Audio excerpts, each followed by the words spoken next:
V D സതീശന്റെ PR പണിക്ക് പുതിയതായി ഇറങ്ങിയിരിക്കുന്നത് ബൈജു എം നായർ.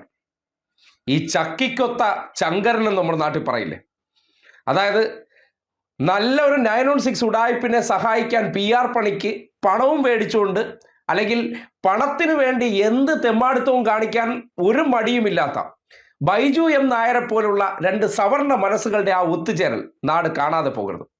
എത്ര ലക്ഷം രൂപയുടെ ഡീലാണ് ആ PR പണി എന്ന് മാത്രം അറിഞ്ഞാൽ മതി. കാര്യം അദ്ദേഹത്തിൻ്റെ ഈ ടെക് ട്രാവൽ പരിപാടി എന്ന് പറഞ്ഞാൽ എങ്ങനെയാണ്, ലക്ഷങ്ങൾ കമ്പനികളിൽ നിന്ന് മേടിച്ചാണ് അദ്ദേഹം സ്വയം ഒരു വലിയ മഹാൻ ചമഞ്ഞുകൊണ്ട് ബൈജു എം നായർ എന്ന അടിമുടി ഉടായിപ്പായിട്ടുള്ള വ്യക്തി ഈ സമൂഹത്തിൻ്റെ മുന്നിൽ സോഷ്യൽ മീഡിയയിലൂടെ ഒരു നന്മമരമായിരിക്കുന്നത്.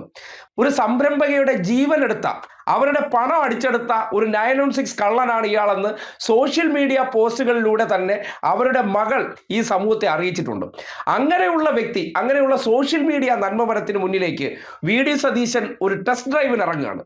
ആ ഡ്രൈവ് എന്താണെന്നുള്ള കാര്യത്തെക്കുറിച്ച് നാടിന് നല്ല ബോധ്യമുണ്ട്. കാര്യം സ്വന്തം വഴിവെട്ടാൻ വേണ്ടി സതീശൻ ഏത് അലവലാതിയെയും കൂടെ നിർത്തും എന്നതിൻ്റെ തെളിവാണ് ബൈജു എം നായരെ പോലെ ഇത്രയും ഉടായിപ്പായിട്ടുള്ള ഒരു സംരംഭകയായിട്ടുള്ള സ്ത്രീയുടെ ജീവൻ നശിപ്പിച്ചിട്ടുള്ള വ്യക്തിയുടെ PR പണിയിൽ അദ്ദേഹം പറഞ്ഞിരിക്കുന്ന വാചകങ്ങൾ. കാര്യം എങ്ങനെയാണ് എന്നെ സമൂഹത്തിൻ്റെ മുന്നിൽ അഡ്രസ്സ് ചെയ്യേണ്ടത് എന്നതിനെ സംബന്ധിച്ചുള്ള സതീശൻ്റെ കുബുദ്ധി പോരാത്തതിന് നമ്മുടെ ഈ ഒരു സവർണ ബന്ധമുണ്ടല്ലോ, സവർണന്മാരെ അധികാരത്തിലേക്ക് കൊണ്ടുവന്നാലേ നമ്മുടെ ആ ജാതിക്കും കുലത്തിനും ഒക്കെ ഒരു മഹിമയുള്ളൂ. പിണറായി വിജയനെ പോലെ ഒരു പിന്നോക്കക്കാരൻ കേരളം ഭരിച്ചു കഴിഞ്ഞാൽ ഈ നാടിൻ്റെ അന്തസ്സിന് ചേരുന്നതാണ്. അതുകൊണ്ട് സവർണനായിട്ടുള്ള മേനോനായിട്ടുള്ള സതീശനെ അധികാരത്തിലെത്തിക്കാൻ വേണ്ടി ബൈജു എം നായരെ പോലൊരു ഉടായിപ്പ് ഒരു കാറും എടുത്ത് ഇറങ്ങിയിട്ടുണ്ടെങ്കിൽ അതിൻ്റെ പിന്നിൽ വലിയൊരു കച്ചവടം നടന്നിട്ടുണ്ട് എന്നുള്ള കാര്യത്തിൽ ഒരു സംശയവുമില്ല.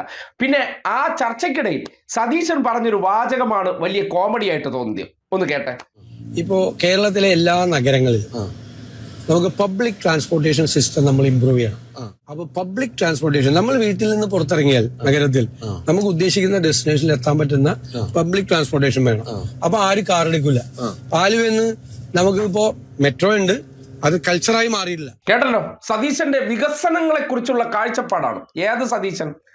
ഇതേ നാവ് കൊണ്ട് ഈ നാട്ടിൽ വരുന്ന സകലമാന പ്രോജക്റ്റുകൾ മുടക്കാൻ നടന്ന ഒരു മഹാൻ ഇരുന്നിട്ട് പറയുകയാണ്, ഇവിടുത്തെ റോഡിലെ ഈ ട്രാഫിക് കുറയ്ക്കാൻ വേണ്ടിയിട്ട് എന്ത് ചെയ്യണം, അതിനുവേണ്ടി റോഡ് വികസനം വേണം. ഏത് റോഡ് വികസനം വേണം? കേരളത്തിൽ ഓരോ ഹൈവേകൾ കൊണ്ടുവരുമ്പോഴത്തേക്കും ഈ മഹാന്റെ പ്രതികരണം എന്തായിരുന്നു എന്നുകൂടി നിങ്ങൾ ഓർമ്മിക്കേണ്ടതുണ്ട്.